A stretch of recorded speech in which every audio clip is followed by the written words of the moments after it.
I hate value investing because I apply all the strategies and tactics to the T, and yet I still lost money. Can you relate? If yes, I want to dedicate this video to you. Now, value investing taught us that when you believe and have high conviction on the intrinsic value of a company, you buy more when the price goes down. Yes? Just like when Top Glove plunges to 8 months low, I want to follow Tan Sri Limbichai and plunk more money into it. The owner himself is a majority shareholder. Some more, he walked the talk. No reason for anyone to consider him or herself value investor not to follow Tan Sri, right?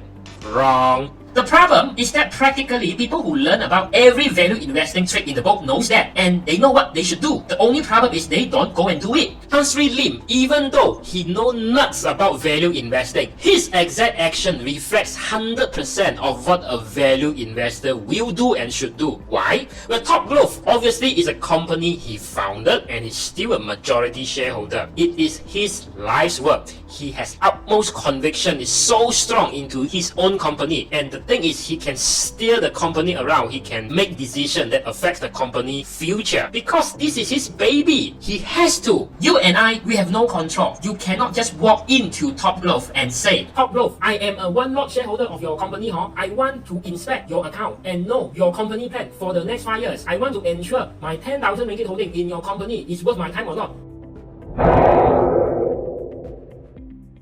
Our conviction is weak because we have no control over the operation of the company. We have no visibility on what happens behind the scenes of what the business is doing other than looking at the annual report, which is a very superficial way to look at it. And that is why how can you expect any retail value investor like you to be totally comfortable with the unknowns, which you also has no control over? It's ridiculous. It's madness. If Top Glove dropped to say 10 cents per share, understand that we do not have to go down with it because we can actually jump ship before that happens. We are not tied to Top Glove. We are not Tan Sri Lim. He is the captain of the ship. We are just a passenger. There's no need to have that kind of a high conviction to die together when the ship goes down like the Titanic, except the captain. Yes? Is this making any sense? If yes, give me a like button below. Thank you very much. It's the misconception when we think we are the owner of Top Glove just because you own like one lot of Top Glove shares or 0.00001% of Top Glove. Come on, man. Shit. And then explain why when people lost 30% holding some Top Glove shares, they cower in fear. And this is one of the comments that I get in this YouTube channel, right? Ask advice, what should I do? Now I'm down by 30%, right? And whether they say, oh, whether I should sell or hold longer. While Tan Sri Limbichai say that, oh, the stock price has dropped so much, this is really cheap. He is doing what? He's doing share buybacks, buying back more of his company shares. Another example is genting, right? To demonstrate the difference between an owner shareholder who controls the majority stake of a company versus you and I, so-called fake owners, come small minority shareholder. If you are Tan Sri Lim Kok Thay, even though your shareholding shrink due to a drop in genting share price, you can still declare yourself a handsome compensation. You and I, sitting on genting shares that is losing 20-30%, are we stupid or what? And this is the real problem when you try to be a value investor, because you know what to do, but your emotion is holding you back from doing what you should do. Don't you agree with what I just said? And I don't blame you for unable to do what you should do due to the reason I just explained. Some of these companies' owners likely have so much money lying around that they could just dollar cost averaging down when their shares go down, or in other words, they call it shares buyback. Without really, when they do that, it doesn't affect the lifestyle. But how about you? Do you dare to sell your house and maybe sell your car, everything, and dollar cost average down when the share price keep on plunging? Not everyone have the guts like Tony Fernandez, okay? Am I right? If yes, leave a comment below. You can click off this video now, but that means you will miss out on the other two equally critical reasons why I hate traditional value investing, because it has failed me. But before you go, achoo!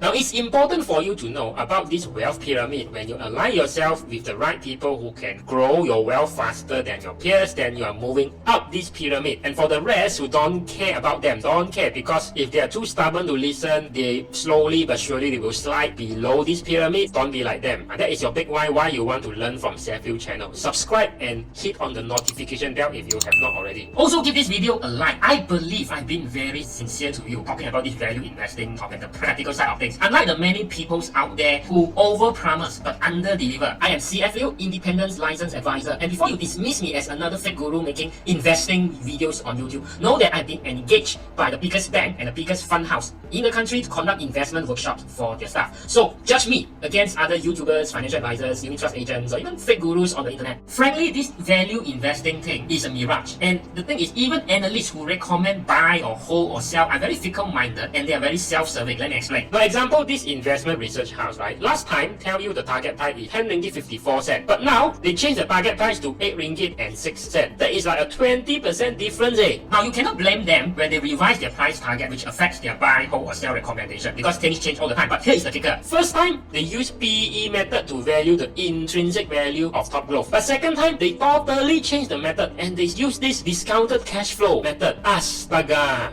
So that is very self-serving to the investment bank or the brokerage. Imagine you bought at 9 ringgit per share of top growth, believing it's still undervalued based on the analyst recommendation, right? And then suddenly they use a different method to value the share, and they tell you that now 8 ringgit per share is the price target. So you say, ayo, I bought at 9 ringgit per share, it's overvalued already lah. No wonder you lose money lah. And that is like you telling people you're going to be admitted to hospital for diarrhea tomorrow. But then today you purposely go and eat some rotten food. Of course, that's going to happen. It's a self-fulfilling prophecy. And this is what you need to know about the type of stocks analysts that you are listening to, whom you are making investment decision based on the recommendation, because there are two types of stock analysts, the buy side analyst and the sell side analyst. Most of you are listening to sell side analysts before putting your money into some of these stocks. Sell side analysts are those who issue the often heard recommendation of strong buy, outperform, neutral, or sell. Now this recommendation drive the stock investor insane. Oh, what I mean is drive investor to buy and sell continuously. Now this benefits the brokerage house or the investment bank, because every time you decide to buy or sell a stock, guess what? The brokerage earns a commission on each of these transactions. A sell-side analyst's job is very much about, wait for it, marketing, not value investing for long term. Now it's important to realize that these analysts are paid and ultimately answer to the brokerage, to the investment house, not you, the client, the stock trader, the stock investor. Furthermore, the recommendation of a sell-side analyst are called blanket recommendation because they are not custom tailored to you,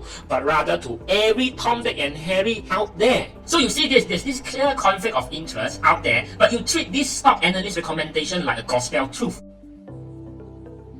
What?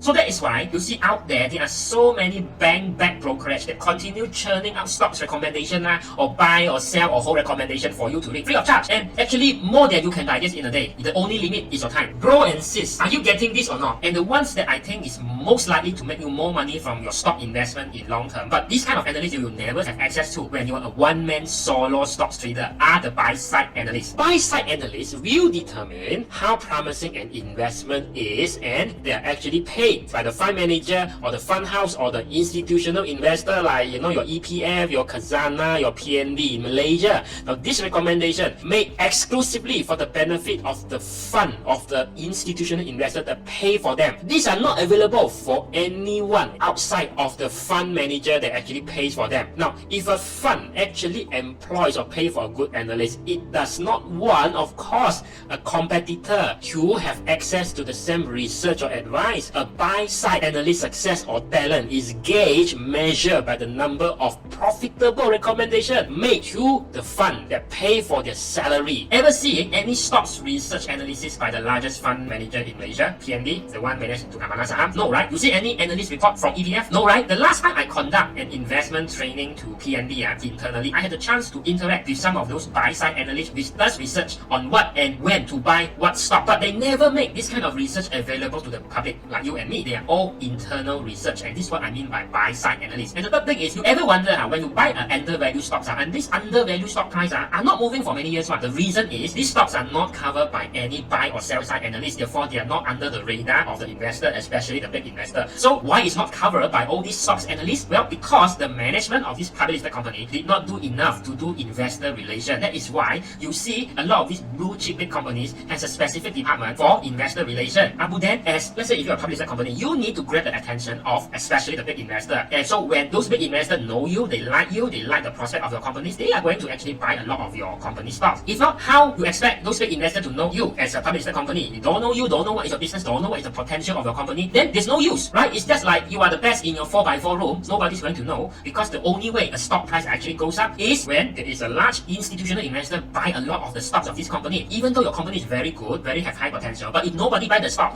price would not go up, okay? Just by the company or the stock being undervalued would not make the stock price automatically go up because of the law of nature. That is just BS. Now, to avoid these three glaring mistakes, most aspiring value investors are not even aware about, okay? And remember, investing isn't about learning or hammering the same investment tactic forever. No, if you think that way, I'm not surprised that there are so many people who spend like 5 figures attending these investment classes and they're still not getting results. Sticking to one particular investment strategy stubbornly in a world that changes all the time will not get you anywhere. I talk about how traditional value investing is actually outdated. It won't work as well anymore. Check out this video here to understand, to learn more what I'm talking about. Now, if you want to get more customized investment advice this year from an independent licensed advisor to make more money from investing and to maybe restructure, revamp your underperforming investment portfolio, then there's a link below this video where you can fill your basic details and then my team will actually contact you to see whether it is a good fit for us to actually help you do what you want to do with your investing. Now, if you are not ready to seek advice or to seek help, that's totally fine, right? But if at the same time, if you really like what you have just watched, that's cool, consider become an insider member of Self-View channel starting from as low as $3